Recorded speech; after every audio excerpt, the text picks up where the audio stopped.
नहमदुहु व नसल्ली अला रसूलिल करीम अम्मा बाद फ़अऊज़ु बिल्लाहि मिनश शैतानिर रजीम बिस्मिल्लाहिर रहमानिर रहीम रब्बि इश्रह ली सदरी व यस्सिर ली अमरी वहलुल उक़दतम मिन लिसानी यफ़क़हू क़ौली रब्बि यस्सिर व ला तुअस्सिर वत्तमिम बिल खैर आमीन या रब्बल आलमीन.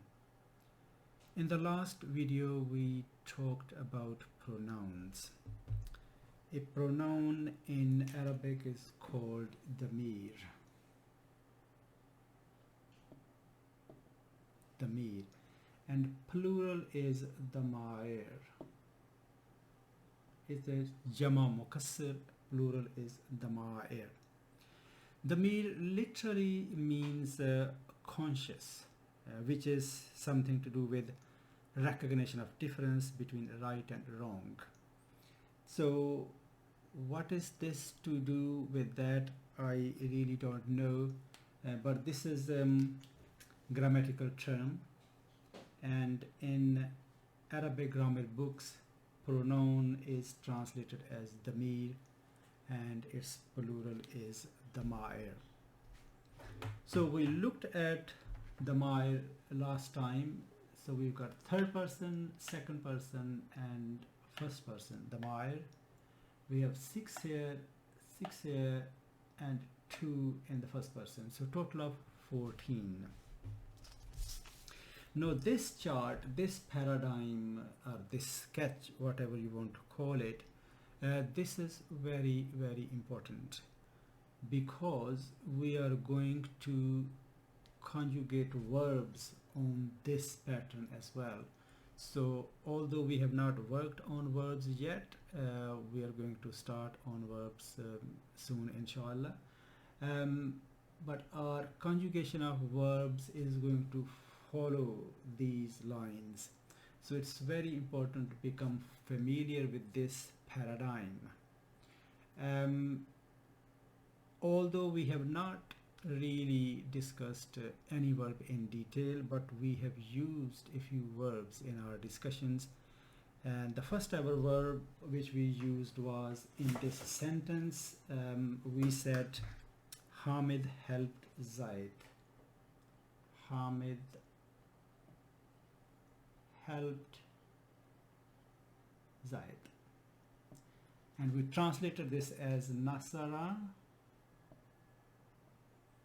Hamidun Zaidan.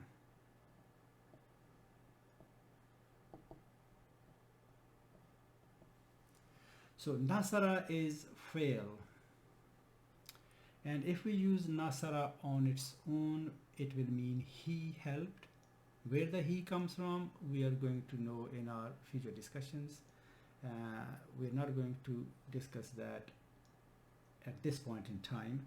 So, but when we say Nasara Hamidun, Hamidun takes the place of he. So rather than saying he helped, here we say Hamid helped. We can also say boy helped, the boy helped. Nasaral waladu, the boy helped. We can say Nasarallahu,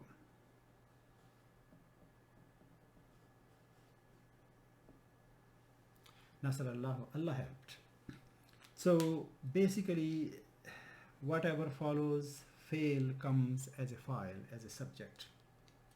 So if we, for example, just as an example, conjugate this Nasara and take it through this chart, so Nasara will come here at the place of Huwa.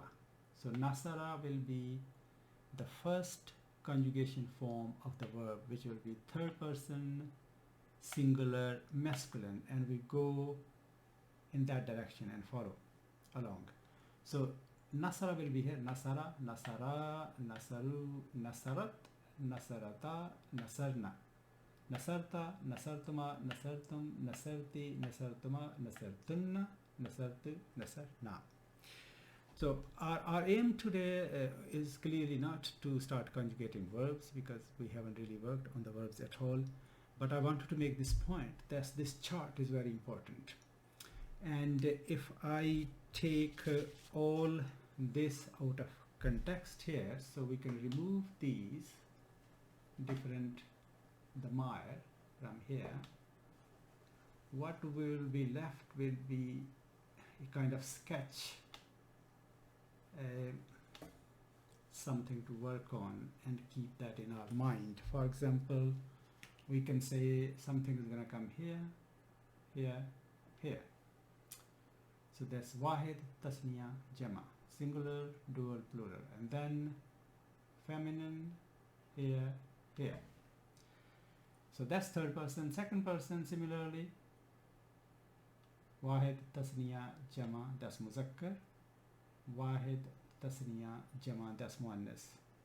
And the first person, we have I and we. So this is basically our surf. In English we call this conjugation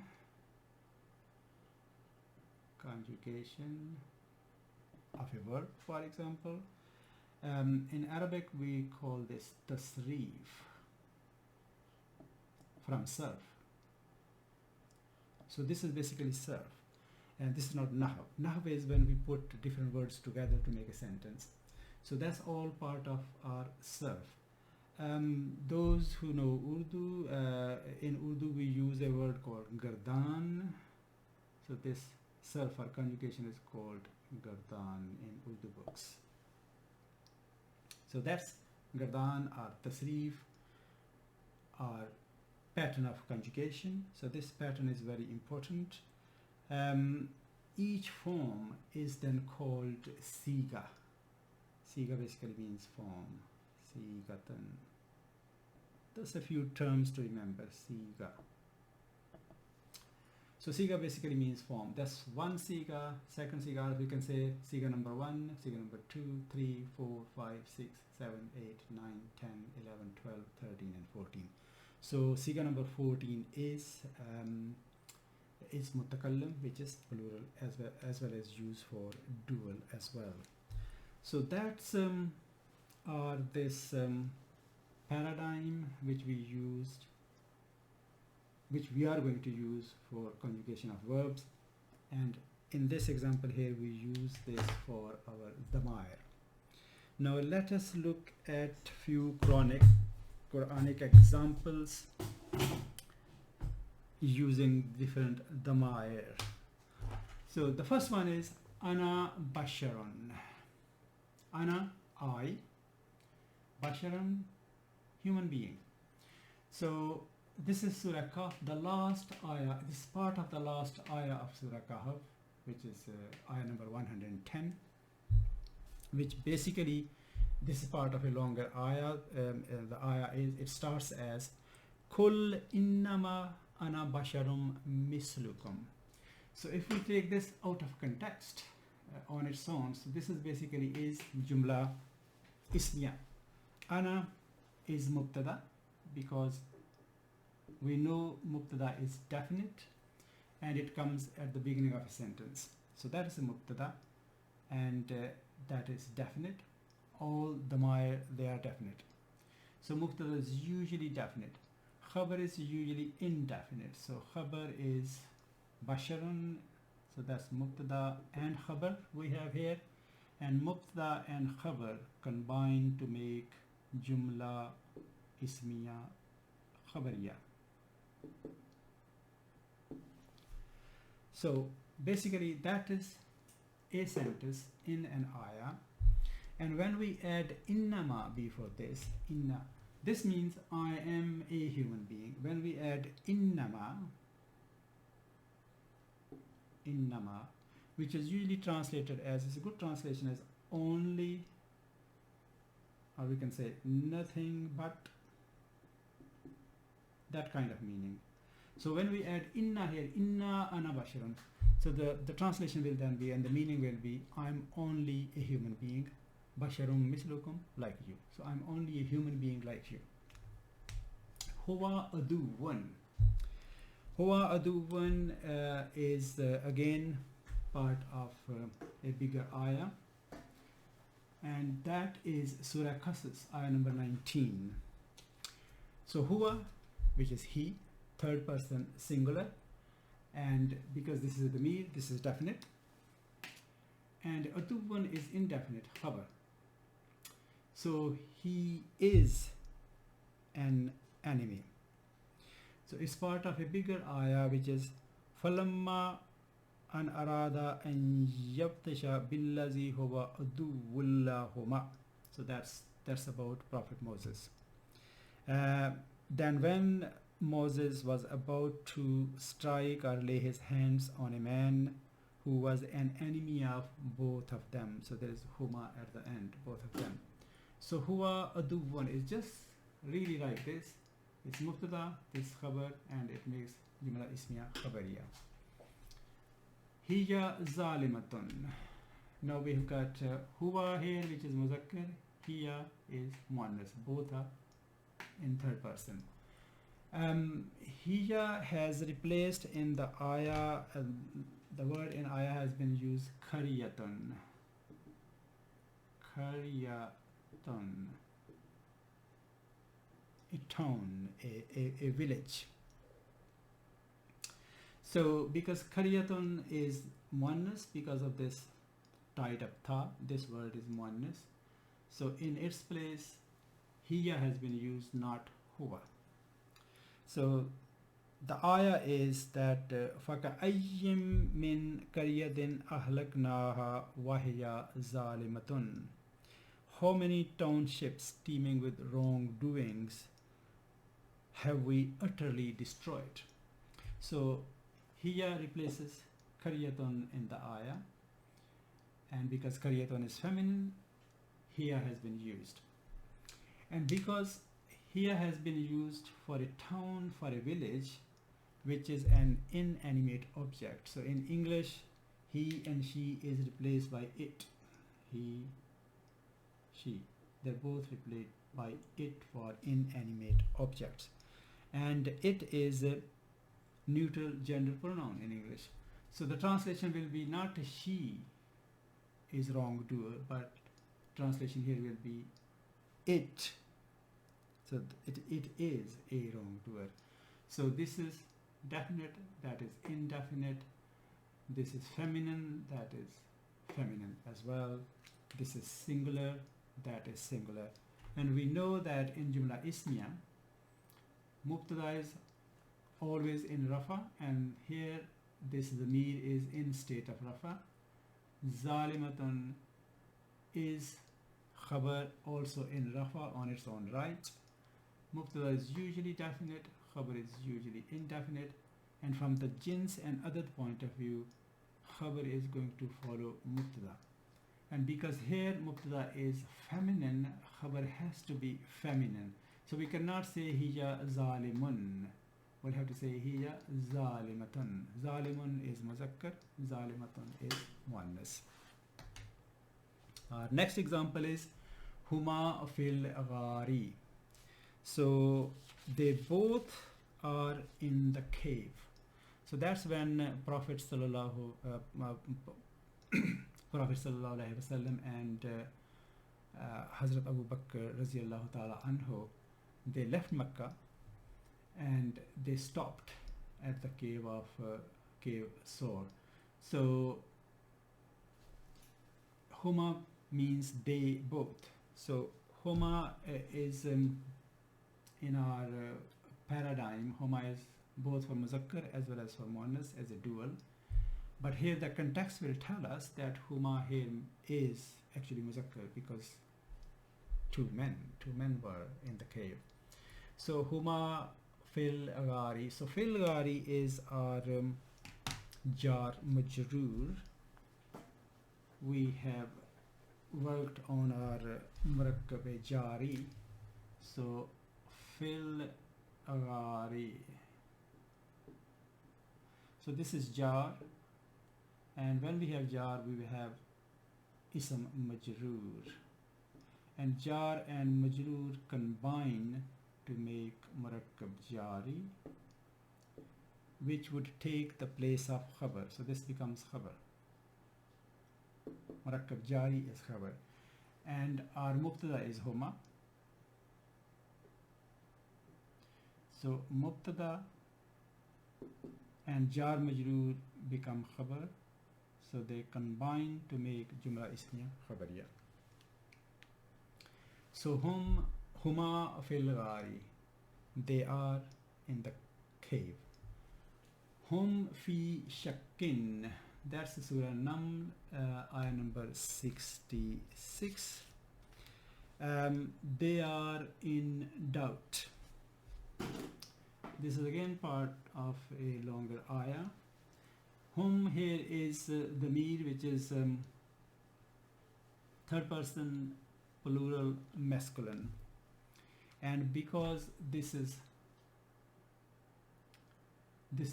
plural, but here the khabar is kind of plural because khabar is not really a single word. Khabar is again like this murakab jari, so fi shakkin, jar majroor, and they are also called jar majroor shibu jumla, which means jumla like. Shibu jumla, you will see that term in grammar books.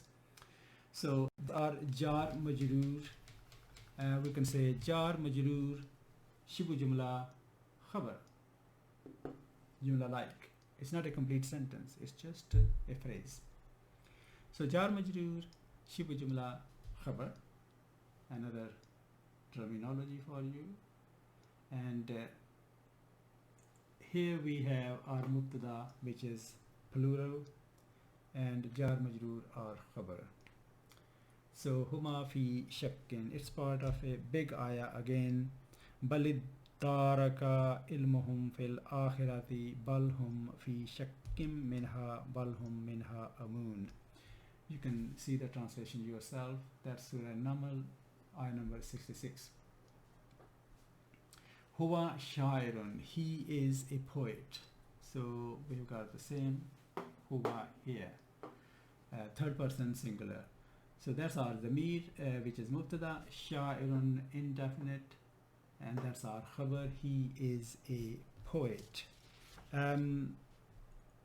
Because when our Prophet started having this revelation, and it kind of because it kind of sounded like poetry, it's eloquent, lofty prose which attracts people who hear it, who read it, and it sounded like poetry, so they said, oh, he is a poet, he has made it all up himself, kind of thing. So this is part of a big ayah again, which is Surah Anbiya, ayah number 45. Similarly, huwa mubtada sha'irun khabar, he is a poet. Our next example is hum kafiruna. So this Surah Tawbah, ayah number 55. Hum is our damir here, which is just like this, third person plural and masculine. So third person plural masculine, because this is plural, khabar has to be plural as well. So kafirun is a singular and kafiruna is plural.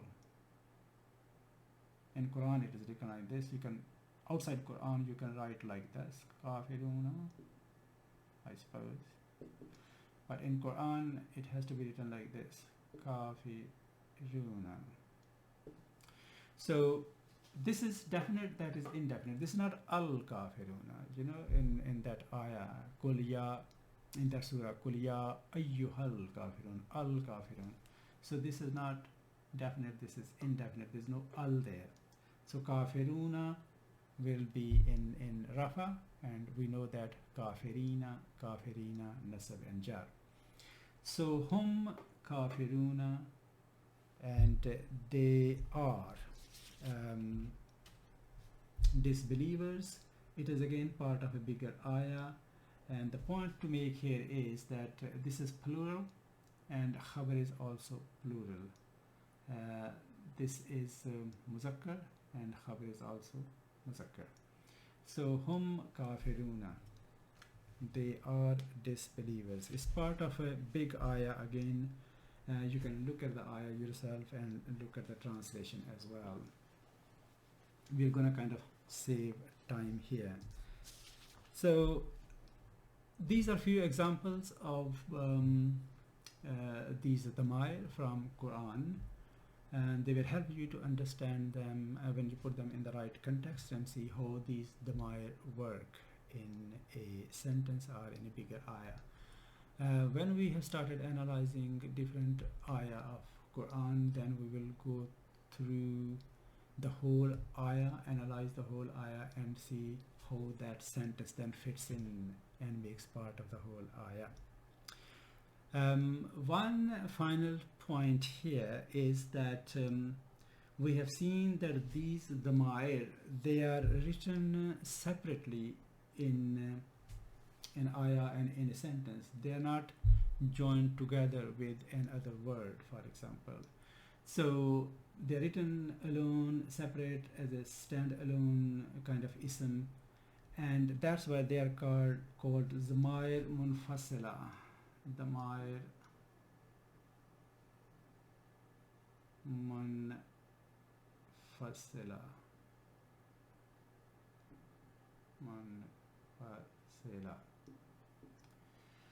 Munfasila, it's from fasila. Those who know Urdu, they know that what fasila is, which basically means distance between 2 points. So there is a distance between this word and that word, so they're written separately. So there's damair munfasila because of that. Just in case if you started following a grammar book, you will see this terminology in the grammar book. And because they take the place of Mubtada, and Mubtada is always in Rafa, so they have been considered to be in Rafa. So then the name becomes, because they are in place of Rafa, in the slot of Rafa, so they are marfu. So the full term will be damair marfu'a munfasila. Damair marfu'a munfasila. That's the term which we are going to see in different grammar books. Because there is another set of damair which are written joined to another word, and that word could be harf, it could be fail, it could be an ism. So they are kind of joined with other words, and there's a different terminology to describe them. We are going to kind of look on those damair next time, inshallah. Subhanakallahumma wa bihamdika ashhadu an la ilaha illa anta astaghfiruka wa atubu ilaik.